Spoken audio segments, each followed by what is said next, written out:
Nina, yesterday you were attacked by the New Hampshire Libertarians, and you had mentioned that insulin should be free, like it is in most developed countries, and they thought that was so offensive that they told you that you should pick crops for free, which seemed, I don't know, racist.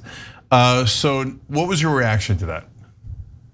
Well, not just seem, Jink, it is racist. It's not just racist, it's anti-black. Through and through. So a lot of things that he could have said, they could have disagreed with me on my policy position. It's just quite telling how just a tweet about insulin, because I want our viewers to know, I only tweeted that insulin should be free.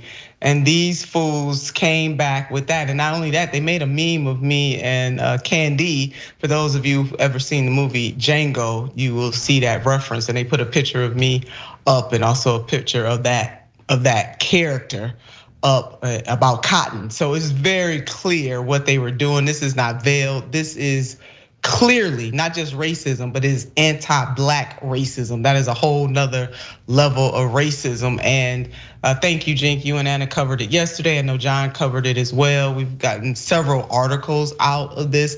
But what is very telling is that what the New Hampshire Libertarian Party has done, the National Party has not condemned it. People, the Libertarian parties across the country have just doubled, quadrupled down on this. It is very telling beyond what they did to me that this essence, the spirit of being anti-black and exhibiting racism just all out in the open is in vogue now. And you have that, couple that with DeSantis and teaching that enslaved people learn skills during slavery. Ugh. I mean, I've just about had enough. Yeah, so Nino, it's not surprising that they would attack you because you're a prominent progressive, and progressives are the only ones that are saying that we should check the drug industry and the healthcare industry and actually look out for that average American. Republicans certainly aren't saying that. Establishment Democrats aren't saying that. So if they wanted to pick on someone, you would be a logical target because you're one of the very, very few people who are arguing for those incredibly popular positions in the country. So, but what I can't understand about the libertarians is, so have they just kind of said at this point, yeah, we're just pro corporations, so that's the only thing we care about? So like, why were they offended by the tweet? I get that they are offended, progressive trying to do something, strong figure trying to, and might have an effect. I get all that. And we're gonna attack them with racism. I get that, right? So unfortunately, that is now pretty standard fare in right-wing world. But is the libertarian philosophy, we think, and why the National Party isn't condemning it, et cetera, like, hey, how dare you guys try to regulate our beloved corporations? We should not be like the rest of the developed world. These drugs should bankrupt us, and you should lose your homes, and it should all go to corporate executives. Is that the big, great libertarian argument being made? Well, I'm not sure, Jinky. Listen, they need to come on the show and explain themselves and how, I don't know if it's about corporations as much as it is about, for me, it is about them being just total bigots and anti-black, whether they're pro-corporate. There are many ways to be pro-corporation without being anti-black or racist. And they've definitely ticked off every single box and still raging as we speak. But Jink, I don't know, let's have them on the show. Yeah, well, okay, that ought to be interesting. So we'll work on that. And my last thought on it is, this political spectrum that we have, guys, it's so broken and so chaotic. I thought the libertarians were less racist than the Republican politicians. Now it looks like they're more racist.